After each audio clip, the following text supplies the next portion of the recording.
नमस्कार मंडळी, श्री स्वामी समर्थ. मी संध्या माझ्या चॅनलमध्ये तुम्हा सर्वांचं खूप खूप मनापासून स्वागत करते. डोळे मिटता सामोरी पंढरपूर हे साक्षात, मन तृप्तीत भिजून पाहे संतांचे माहेर. पहिली पायरी नाम देवा, दुसरी असे कुंभार. एकनाथ झाले द्वार, संगे उभे तुकाराम. जना मुक्ताई बहिणा झाल्या तुळशीच्या माळा, वर कळस झळाळे सोनियाचा घेऊन दिवा.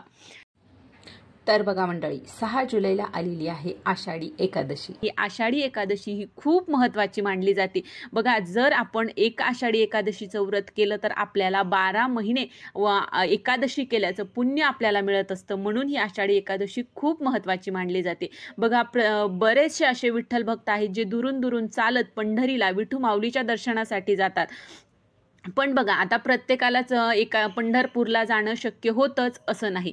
मग त्यांनी घरच्या घरी आपण पांडुरंगाची, विठ्ठलाची, विष्णूंची पूजा कशी करायची हे आज आपण या व्हिडिओमध्ये पाहणार आहोत. त्याचबरोबर या दिवशी आपण कुठल्या कुठल्या सेवा केल्या पाहिजेत, त्याचबरोबर नैवेद्य कुठला दाखवला पाहिजे, अशी बरीचशी माहिती आज आपण या व्हिडिओमध्ये पाहणार आहोत. त्यामुळे व्हिडिओ अगदी शेवटपर्यंत पहा आणि जर तुम्ही माझ्या चॅनलवरती नवीन असाल तर चॅनलला सबस्क्राईब करा.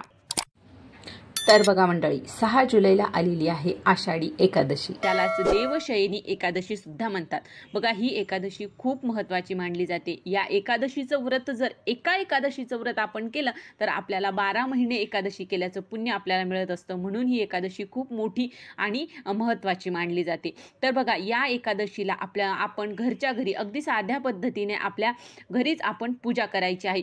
त्यासाठी बघा, आपण कुठलाही सण असो, कुठलाही उत्सव असो, तर आपण या दिवशी सकाळी लवकर उठून शुचिर्भूत होत असतो. तसंच आपल्याला या दिवशी लवकर उठायचं आहे आणि आपल्या घरामध्ये बघा, आपण सणाला जशी स्वच्छता करतो अगदी तशीच आपल्याला जाळं जळमटं वगैरे काढून टाकायचे आहेत. घर स्वच्छ करायचं आहे. आपला मुख्य दरवाजा आपल्याला स्वच्छ करायचा आहे. दारात छानशी रांगोळी काढायची आहे. बघा, कुठल्याही सणाला आपण या गोष्टी करायलाच पाहिजेत आणि बरेच जण बघा करतात देखील.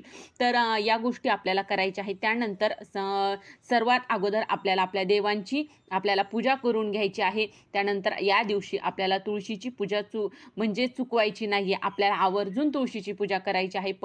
पण बघा, लक्षात ठेवा, एकादशीच्या दिवशी तुळशी मातेचाही उपवास असतो आणि तो निर्जला उपवास असतो. म्हणून तुळशीला पाणी घालायचं नाही, फक्त पूजन करायचं. लांबूनच हळद कुंकू अक्षदा धूप दीप दाखवायचा आणि फुलं व्हायची. पण लक्षात ठेवा, तुपाचा दिवा आपल्याला अवश्य या दिवशी तुळशीच्या समोर आपल्याला लावायचा आहे.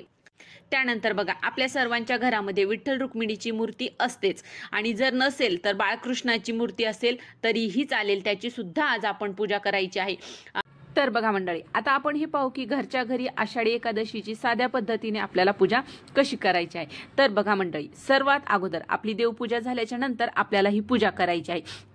बघा, तुम्ही वेगळी सुद्धा ही पूजा मांडू शकता किंवा देवघराच्या समोर सुद्धा ही देवघरामध्येच आपल्याला अगदी याचप्रमाणे देवघरामध्ये पूजा मांडायची आहे, अभिषेक वगैरे करायचा आहे. तर बघा मंडळी, आता आपल्याला सर्वात अगोदर कुठलीही पूजा करत असताना गणेश पूजन करावं लागत असतं आणि त्यासाठी आपल्याकडे गणपतीची मूर्ती असेल तर तुम्ही गणपतीच्या मूर्तीवर अभिषेक करायचा आहे. सर्वात अगोदर पंचामृताने, पाण्याने किंवा नुसत्या पाण्याने किंवा नुसत्या पंचामृताने सुद्धा तुम्ही करू शकता. जर तुम्हाला जमत असेल तर तुम्ही गणपतीची मूर्ती घ्या, नाहीतर सुपारी घेतली तरीही चालेल. सुपारीची सुद्धा आपल्याला अगोदर पंचोपचारे पूजा करायची आहे, अभिषेक सुद्धा करायचा आहे. त्यानंतर तिथे आपल्याला गणपती बाप्पाची स्थापना करायची आहे.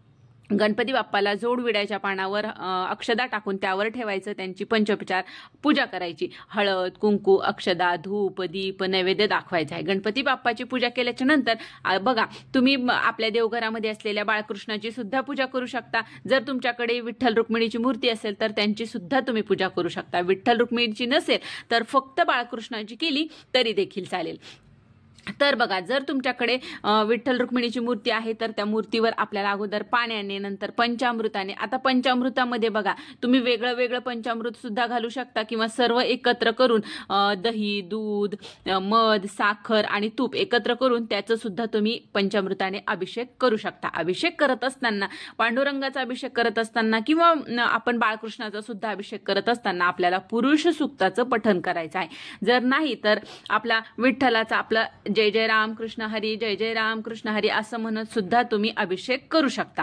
अभिषेक केल्याच्या नंतर मूर्ती स्वच्छ पाण्याने आपल्याला धुवून घ्यायच्या आहेत, बाहेर काढायच्या आहेत। नंतर विठ्ठलाला, रुक्मिणी मातेला आपल्याला त्यांना आसनावर बसवायचं आहे।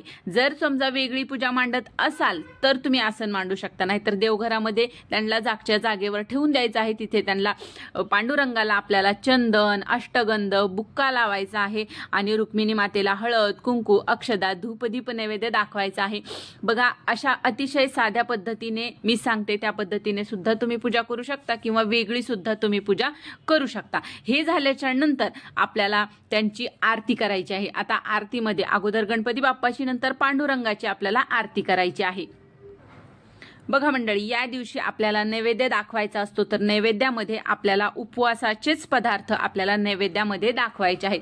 असं तर बघा, या दिवशी सगळ्यांचाच आषाढी एकादशीचा उपवास असतो। प्रत्येकाच्या घरामध्ये उपवासाचे पदार्थच बनवलेले असतात। तुम्ही फळाचा किंवा उपवासाच्या पदार्थाचा नैवेद्य या दिवशी आपल्याला दाखवायचा आहे। त्यानंतर आपल्याला विष्णू सहस्त्रनामाचा आपल्याला होईल तितकं पठण आपल्याला करायचं आहे।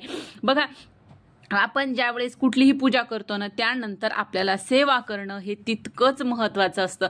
तितकंच पुण्य, दुप्पट पुण्य आपल्याला मिळत असतं ज्यावेळेस आपण सेवा करत असतो। तर बघा, तुम्हाला शक्य झालं तर तुम्ही विष्णू सहस्त्रनामाचं पठण करू शकता, नाहीतर तुम्ही हरिपाठ, तर या दिवशी आपल्याला आवर्जून हरिपाठ पठण करायचं आहे किंवा तुम्ही यूट्यूबला लावून श्रवण सुद्धा करू शकता। तर या काही गोष्टी आपल्याला या दिवशी आवर्जून करायच्या आहेत। त्यानंतर बघा, आपल्याला या दिवशी दानालाही खूप महत्त्व आहे। तुमच्या परीने आपल्याला जसं जमेल तसं या दिवशी आपल्याला दान करायचं आहे। बघा, या दिवशी वारकऱ्याला आपल्याला दान करणं हे खूप महत्त्वाचं मानलं गेलेलं आहे।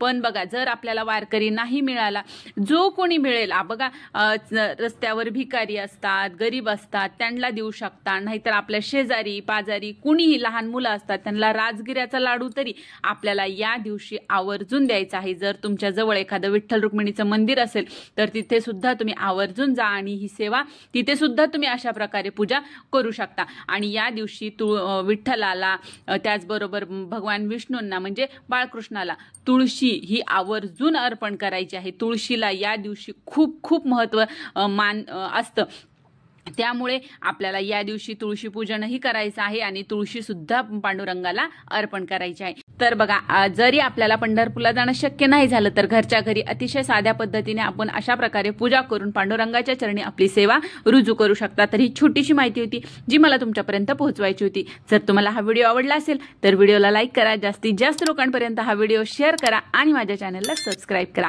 जय जय राम कृष्ण हरी।